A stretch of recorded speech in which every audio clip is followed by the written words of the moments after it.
It is so great to be back in town with my good friend and our next Vice President, Tim Walz.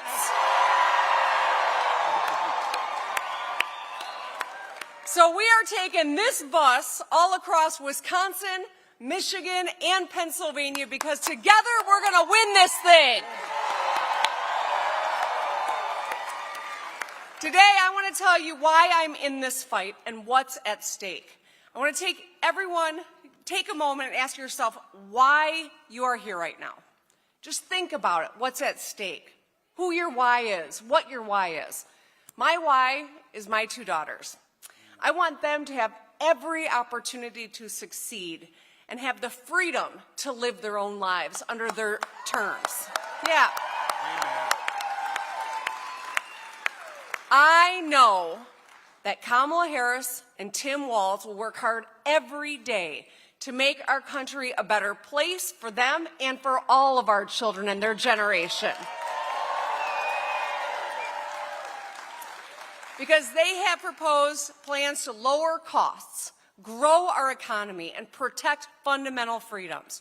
From building 3 million homes to tax relief for 100 million working and middle-class families. In-home care for seniors on Medicare, to protecting women's rights, workers' rights, and LGBTQ+ rights.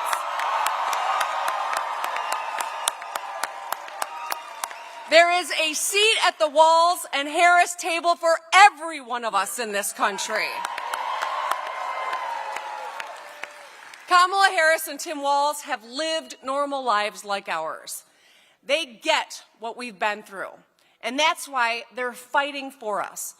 Donald Trump doesn't get you or your life at all. Do you think he's ever had to put off a car repair until he could afford it?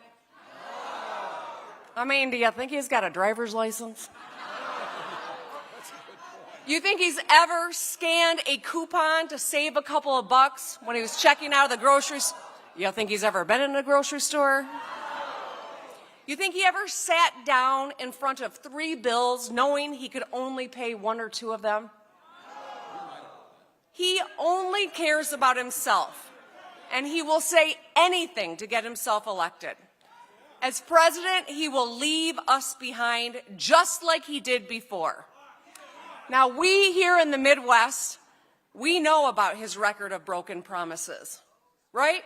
The Midwest is best and the world's got to learn, right? We know. Trump claimed he would save American manufacturing. On this issue, and like so many others, he was all talk. During his 4 years in office, more than 200,000 jobs were shipped overseas. He said not one auto plant would close. The truth, 6 did. He even suggested that auto manufacturing move out of the Midwest into anti-union states. Trump loves to praise Elon Musk and his non-union EV plants in Texas. He thinks that we're stupid. He goes down to Texas and says EVs are the greatest thing, but if they're being built by American workers, by an American company in a state like Michigan, he craps all over it. That's right. We won't forget. At the same time, J.D. Vance said he wouldn't even support a $500 million investment from the Biden-Harris administration to upgrade factories in Michigan and protecting 650 union auto jobs. J.D. Vance called that table scraps. Table scraps. You talk to any of those 650 union families and ask them how they feel about it, right? That's right. The Biden-Harris administration took action to save hundreds of Michigan auto jobs. J.D. Vance would say no thanks. You can't make this stuff up. Trump failed us once. We cannot let him do it again.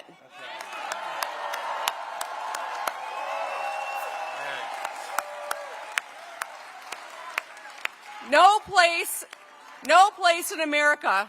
Yes, you're right. We are not going back. That's all right. Go ahead. No place in America understands better than the Midwest that when a factory leaves, it takes a whole lot with it. It means fewer students in our public schools, fewer first responders, residents, and small businesses. All of us, Republicans, Democrats, and independents, want to bring manufacturing jobs back home so everyone has a path to prosperity. These jobs keep roofs over our heads, food on our tables, and help us pay to make sure that our kids have what they need to be successful. After 4 years of Donald Trump's failures, things finally started changing when Joe Biden and Kamala Harris went into the White House.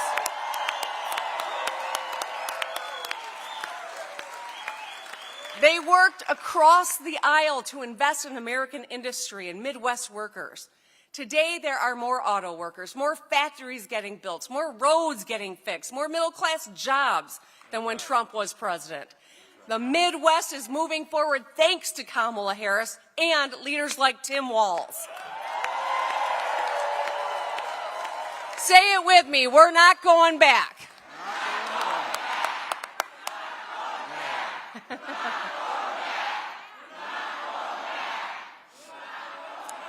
So, let me just get real for just a second. Look at what's just happened in the last few weeks. 2 devastating hurricanes that cost so many their lives and destroyed communities. In moments of crisis, people expect their leaders to put politics aside and work together to solve problems. Thankfully, that's exactly what President Biden and Vice President Harris are doing. I can tell you, as a governor way far away from the South, we sent the Michigan National Guard down to help with response too, because it's the right thing to do. That's right.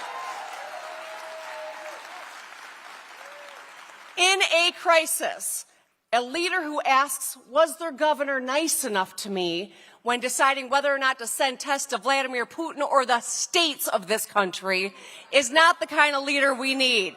We need leaders who roll up their sleeves and say, what do you need and how can I help you, right?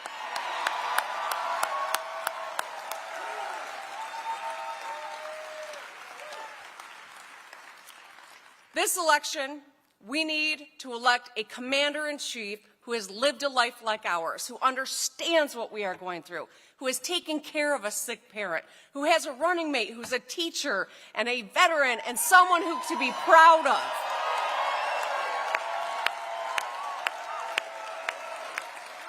We deserve a commander-in-chief who is ready to hit the ground running on day one. Unlike Trump, the first thing that Kamala Harris will ask if any of us is trouble is, how can I help? What do you need? Are you okay? And where can I support you? That's what Kamala Harris will do as our commander-in-chief.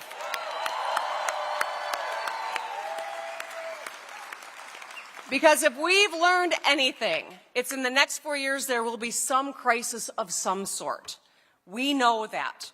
We're going to elect Kamala Harris and Tim Walz because they're going to show up for us every single day, crisis or not. And when, God forbid, there is, they will have our backs.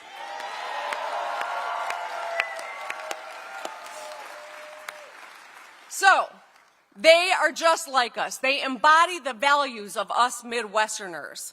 The things that we teach our kids here. Tell the truth. Work hard. Get shit done. Yeah.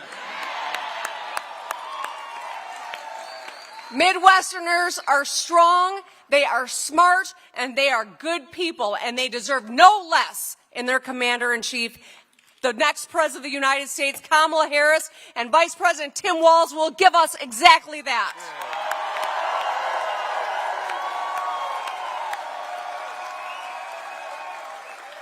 So, Wisconsin, are you ready to do everything we can in the next 3 weeks to make sure we win this thing? All right. Now, please join me in giving a big, warm welcome to your favorite governor and one of my favorite governors, Tony Evers. Thank you. Thank you. Thank you so much. Hello, Wisconsin. How the heck are you, Green Bay?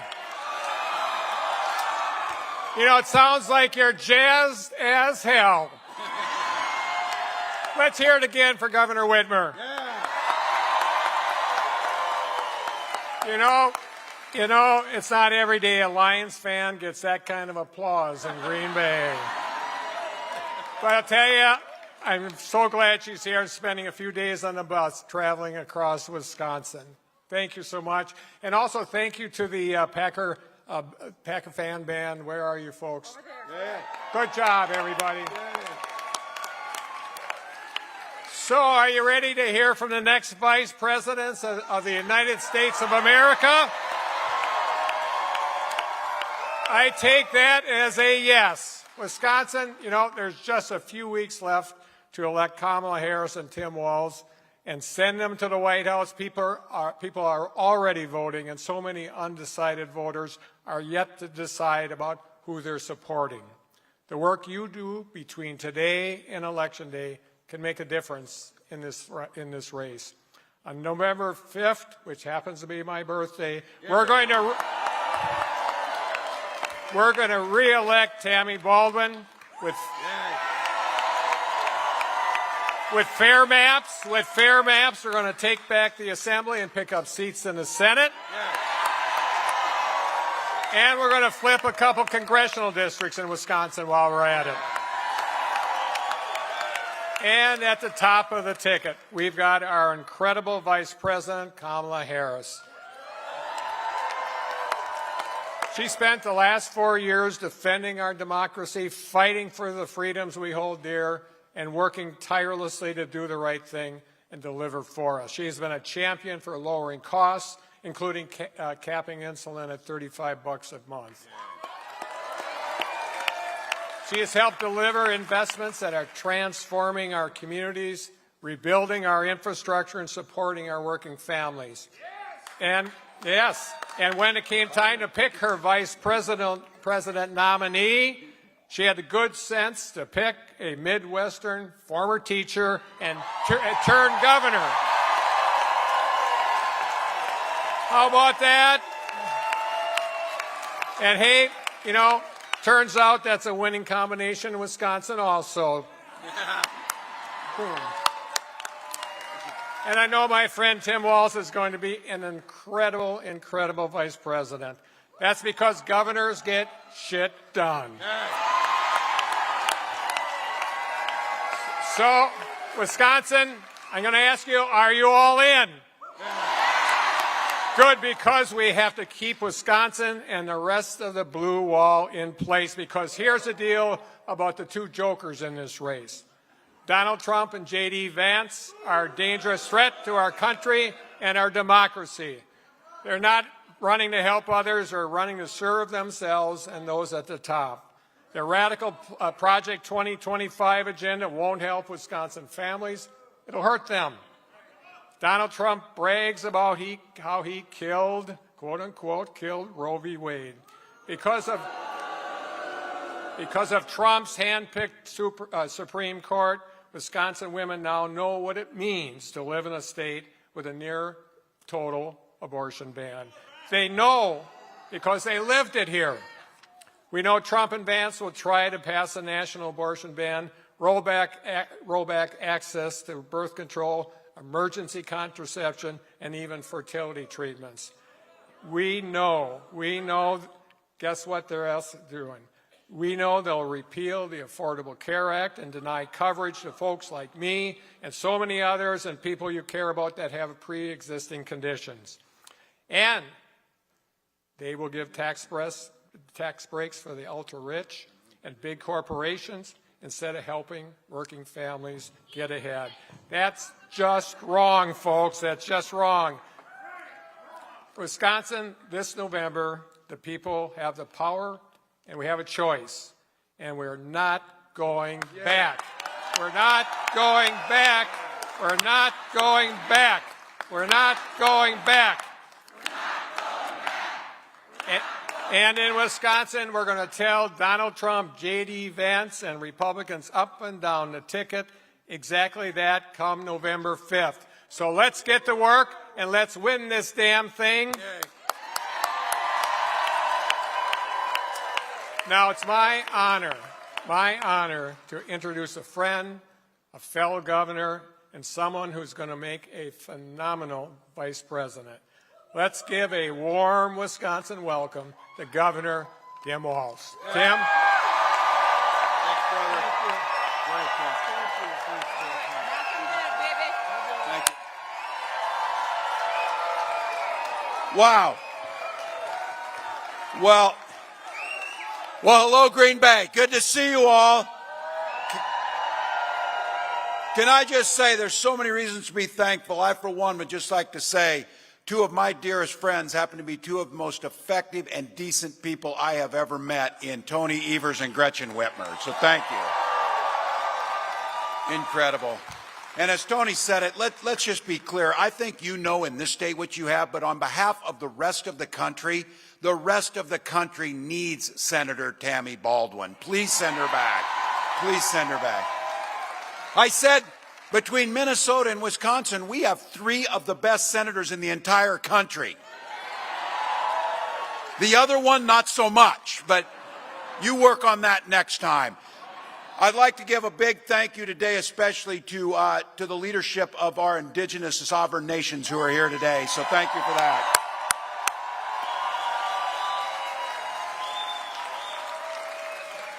And each and every one of you, look, it's a Monday in October, and you came here, got in line, came in here to show how much you love this country and the work you're going to do for it. So thank you, each and every one of you. And because of that, I'm going to clear this up right at the beginning. I came just a few minutes ago from Lambeau Field. First visit, my staff was like, don't say anything about the Vikings. I said, that's like telling somebody not to swear in church. Of course you don't do that. What do they think? I'm a football guy. That's like a religious experience over there. But look, we may not see eye to eye on that part of it, but I can tell you what, we're all going to agree on this. This year, the road to the Super Bowl, the road to control of the Senate, and the road to the White House goes right through the NFC North.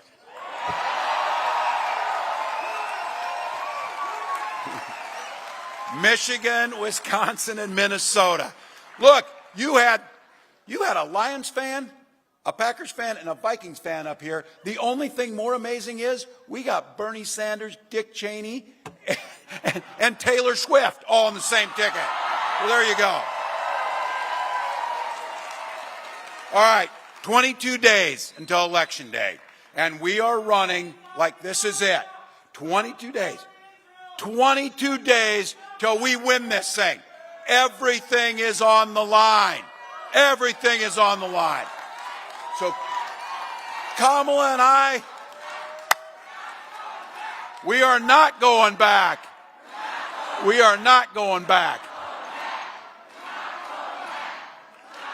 So look, we're barnstorming the country. We're doing radio, TV, podcasts. I'm about 2 hits away from being a regular on Fox News now. We're on a first name basis. But look, our policies help the people who listen to Fox News. That's why we need to get out there. Over the weekend, Kamala Harris made it very clear on this. She's ready. She has been making this clear for a long time. She's ready to be commander-in-chief, and she released her medical records. Straight, clean bill of health.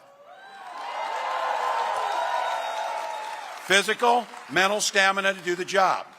Now, I think you all know where I'm going with this, don't you? We're all wondering. Donald Trump said that he would release his numbers. He would release his medical records. Look, he says now, I think he forgot to do it. He's been forgetting things. We'll give him a break on this.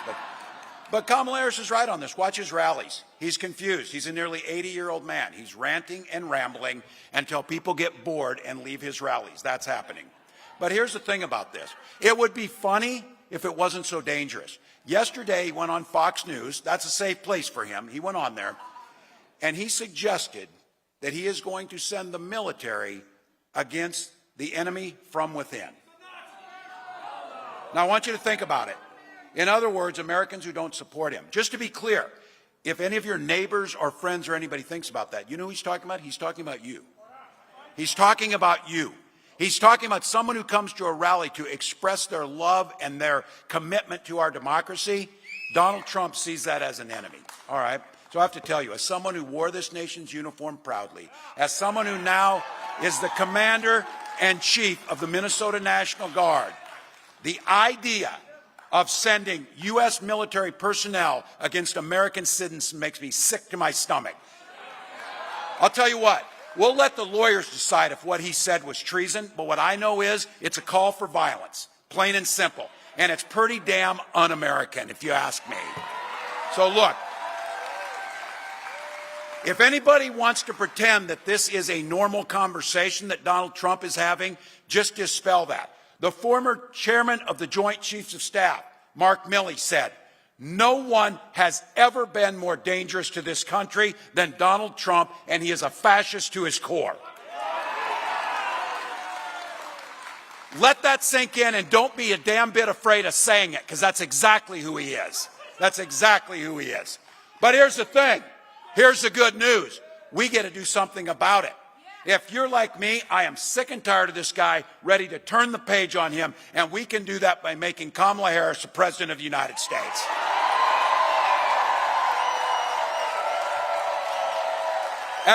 As you heard Governor Whitmer say, Vice President Harris and I both grew up in middle-class families, and what everyone in here knows is when the economy is fair, it works best for everyone, and in that case, we have that saying, I know you have it here too, we all do better when we all do better. That's not a hard thing to understand. That's why under her leadership, we're investing in America's people once again. Today, there are more factories getting built, more American energy is being produced than on any given day when Donald Trump was president, and that's a fact. And for these folks in the front row, I'm going to say it. She's proud to have been part of the most pro-labor administration in American history.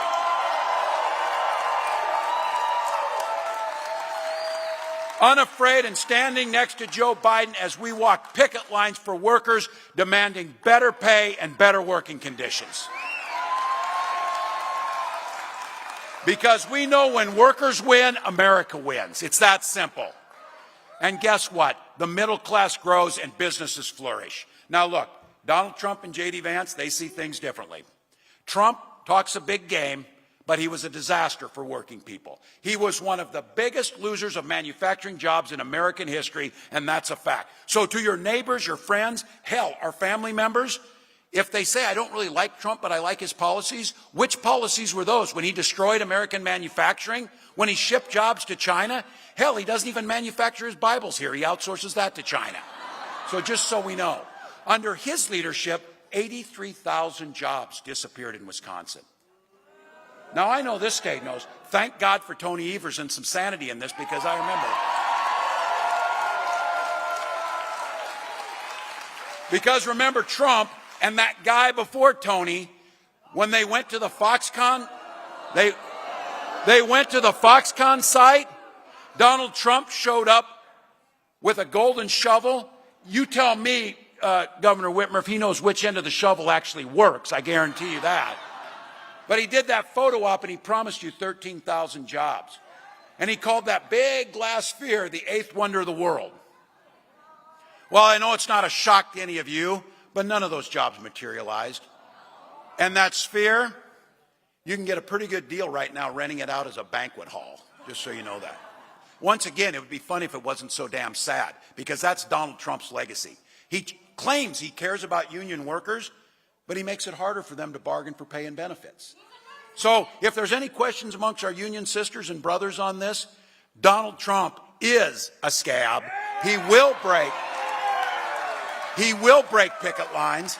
And the other day, Senator Vance attacked the PRO Act, a bill that protects workers' right to organize and collectively bargain.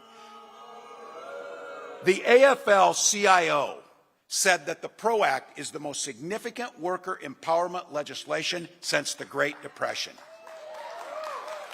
J.D. Vance called it a failed model. So just to be clear, the guy who showed up and wanted to act nice a few weeks ago is not the guy's policies that care for workers. They undermine them every step of the way, and that populist shtick is nothing more than an act. Because they've never worked union jobs. They've never been union members. They've never cared about workers. And so Trump promised he would stop offshoring. His tax bill created incentives for companies to do this, that. He cut taxes for billionaires and corporations during his presidency, and 200,000 American jobs went overseas. So their revisionist history is a bunch of crap. It did not happen. They undermined us. Look, you all know it. We can't have 4 more years of this. We won't have 4 more years of it. We won't. Now, I want to make sure I speak precisely on this. I said, Donald Trump doesn't have a damn plan. That wasn't quite true. He had a concept of a plan on health care, but he actually does have a plan. And they did us a favor, they printed it. It's about 900 pages of the Project 2025, just so you know. Now, he made it clear. He'll do it. He'll go what's in there. And just so all of you know, I'll save you the time of reading it, but you ought to see it. It's terrifying on this. He will gut the Affordable Care Act. That's when he said he had a concept of a plan on the ACA. And then J.D. Vance tried to explain what that was, and I said, you should go back to the concept of a plan because you explain it, it's worse, because it's not going to work. Cut Social Security. Just to be clear, every single year Donald Trump was president, and they'll fact check it to the end of time, he proposed cutting Social Security in his budgets. And now he wants to impose a Trump sales tax on everything we buy. There is not an economist in the world who thinks Donald Trump's tariffs won't end up costing you about $4,000 per family. It's that simple. So again, for your relatives and friends who think these policies are going to be good, let's fix it on the front end so we don't have to say, I told you so, when they realize if this happens, if they elect this guy. But I don't want you to think I'm not generous to this. Because somebody said, well, you never say anything about Donald Trump. Anything nice. Well, that's probably true. I have not. But he has kept some of his promises. He took his rich friends down to Mar-a-Lago. He told them on camera, you're rich as hell, and I'm going to give you a tax cut. He delivered that tax cut. So look, I know that these guys put that thing out there. Now they pretend like, oh, I don't know what Project 2025 is. What is that? You know, now all of a sudden, oh, we'll protect women's reproductive rights. You know, we didn't say that. Of course they said it. They said it every step of the way. And I said, football folks here know, you draw up a playbook, you're going to run the plays. That's what Project 2025 is. They're going to run the plays. Just so you know in there, a little side note, they're actually talking about privatizing the National Weather Service, the weather forecasting. Probably a pretty bad idea. Probably a pretty bad idea. Look, I say this, and I know this. I am preaching to the choir. But our recital is in 22 days, people. And we need to start singing. We need to start singing.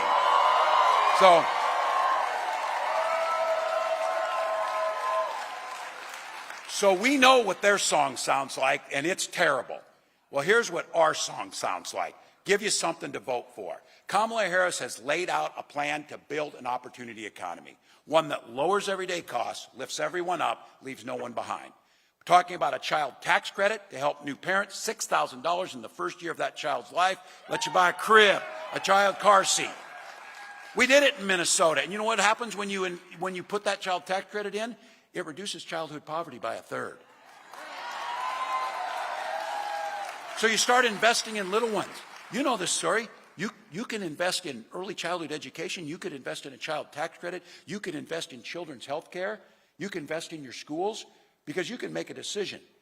You can buy school buses and school meals, or you can buy prison buses and prison meals. We'd rather buy the school buses. We'd rather invest on the front end.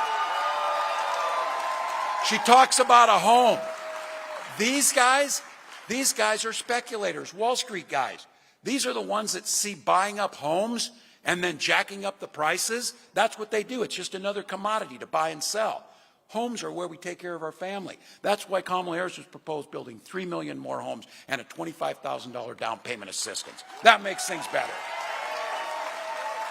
And this price gouging stuff, you saw it in action. We got a hurricane coming in Florida. Guess what happened to airline prices right before that? People trying to fly out of Florida.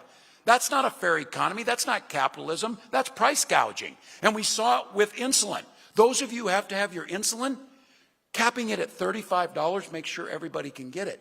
And you know why that's not against capitalism? Because it costs $5 to make that vial of insulin. Why were they selling it for $800? And the answer is because they could, and no one stopped them from doing it, and it was putting people's lives at risk. We can do the same thing with prices across the board. And for those of you who are small business owners, you know what you pour into that business. You know how hard it is to start it. Right now, forever, we've had a $5,000 tax credit for you to start that small business. That's not enough. Kamala Harris has proposed a $50,000 tax credit that lets you get your small business off the ground. That's the way it should be. And then some of you, for the gray hairs in here, or those of you who aren't gray hair, if you're caught in that sandwich generation, if you're like me, I got a nearly 90-year-old mom, and as of yesterday, I have an 18-year-old son on this, so there we go. Gus turned 18 yesterday, and he said, "Dad, you're working hard to get my vote." So there it is. But if you're in that generation, you're concerned about costs. You're concerned about apprenticeship programs or college. You're also concerned about Medicare and care for those parents. Kamala Harris proposed what I think is the most groundbreaking change to Medicare in maybe the last 50 years. The ability to pay for home health care for our seniors when they're at home. It's incredible. And get this, Medicare, some of you know this, Medicare didn't pay for vision and hearing. Those are important things when you need. So she proposed adding that to Medicare so that our seniors can get their hearing aids and their glasses. So here's the one. Clip this for your Republican uncle or your brother, if you're in some of us, and let them know. When did the party of Ronald Reagan decide that it was okay for government to make your personal choices? Look, the Republican Party has added much to the benefit of this country, but that's not who Donald Trump and the MAGA folks are. When Vice President Harris and I talk about freedom, she comes out to the stage on the song Freedom. It's not just a song. We mean that you should be free to make the decisions about your health care and your family, not politicians.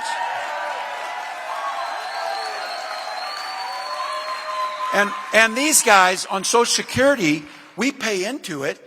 In my family, it was Social Security survivor benefits. I'm a teenager. My little brother's in 4th grade. My dad dies. Social Security survivor benefits was there to keep my mom going. So we're Midwesterners. We're damn happy to pull ourselves up by our bootstraps. We just didn't have any boots. That's what Social Security survivor benefits is, and we paid into it. So these are the guys like Donald Trump tells you it's a Ponzi scheme. J.D. Vance tells you it's the only thing standing in between fiscal sanity and that. No, it's not. It's tax. How can a guy like Donald Trump not pay taxes for 10 of the last 15 years and then complain about Social Security?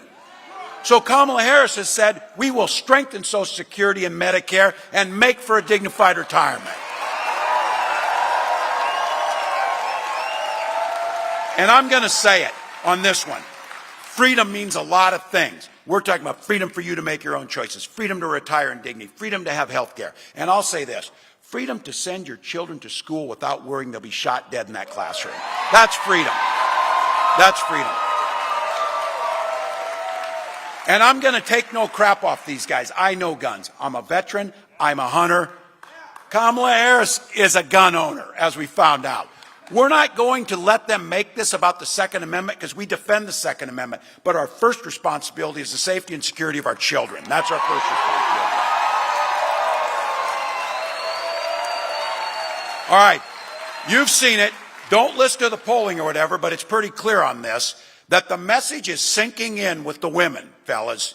So I'm going to make a message to the guys here for just a minute. I'm going to make a message to the guys here.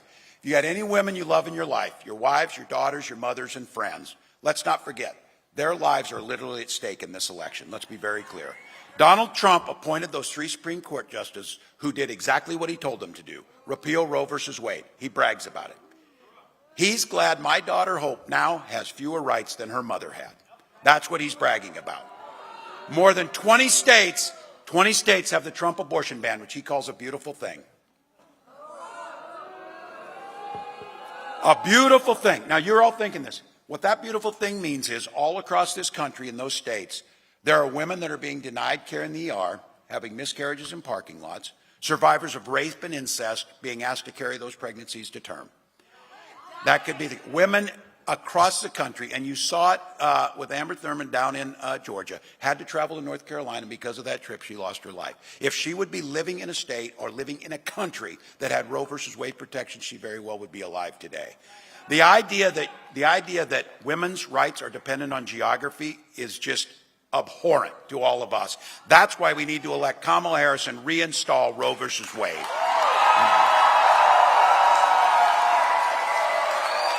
And Here's another one for the guys. Here's another one for the guys, because we care deeply about the families. They're not done.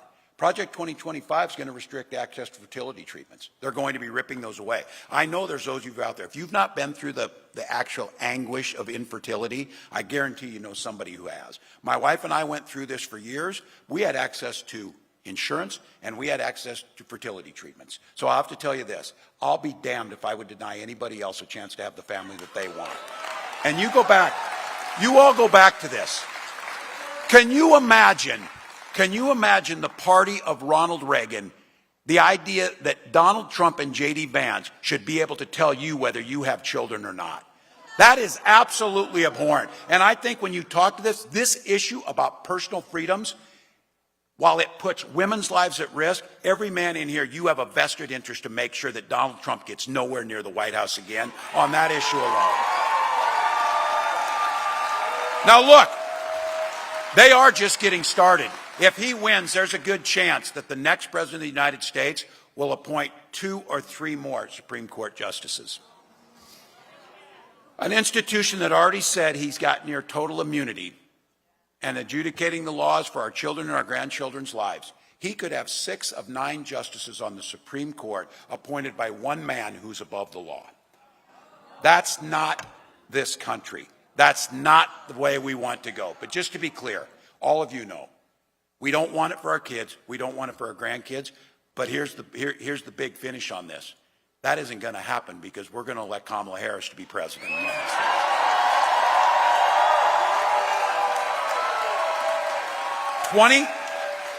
22 days. Don't get complacent. I know that people are talking about this. Look, we are the underdogs. For Christ's sakes, I'm a Vikings fan. We're always the underdogs. You know that. Well, we're also 5-0 this year, so there's that. So look, I got to give the quote here on this. It was Vince Lombardi who gave that one, and I used it all the time on this. It's a very simple analogy that everybody in Wisconsin, everybody in Michigan, everybody in Pennsylvania knows. There is simply no substitute for work. No substitute for work. So look, 22 days, we're leaving it all on the field. It's all gas and no brake for 22 days. I've been saying, I got to be careful on this one. I've been saying we're going to sleep when we're dead, people. I had a woman come up to me at a rally and say, you're taking that too literally, man. You look like hell. So I'm not slowing down. You're not slowing down. There are people out there that don't have the ability to come to a rally. They're too busy. They're working 2 and 3 jobs. They're concerned about health care. They're concerned about their children. We owe it to them to do everything we can to win this thing. Hell, there may be people not voting for us, but I'll damn sure guarantee you the proposals we're putting forward and Kamala Harris as a president will serve them so much better than Donald Trump that we owe it to those folks too. So look, early voting starts in 8 days here on the 22nd. We need all of you to get out there, vote as early as you can. Get out and bring people to the polls. I'm telling you, this thing is going to be close because we're a divided country. It's going to be close because they will do everything they can to try and suppress votes and make people feel like it doesn't matter. That's where you all come in. You're motivated enough to be here. You've got a voice to talk to your neighbors. You know you run into those people who say, oh, I'm just not that into politics. Too damn bad. Politics is into you. Go vote. Go vote. And let them know. If you tell them, they'll go. 1 or 2 people in every precinct in Wisconsin or Michigan or Pennsylvania will be the difference, not just for the next 4 years, but for the next 40 years. And not just for this state or this country, but globally. The rest of the world is looking and saying, where is the America we love? Where is the America that leads with its values and its decency and its kindness? Well, I'll tell you where it's at. It's right in this room. And you know it's this simple.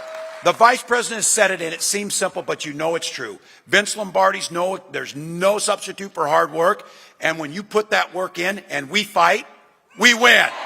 So Wisconsin, let's win this thing right through Green Bay. Let's elect Kamala Harris president. Thank you.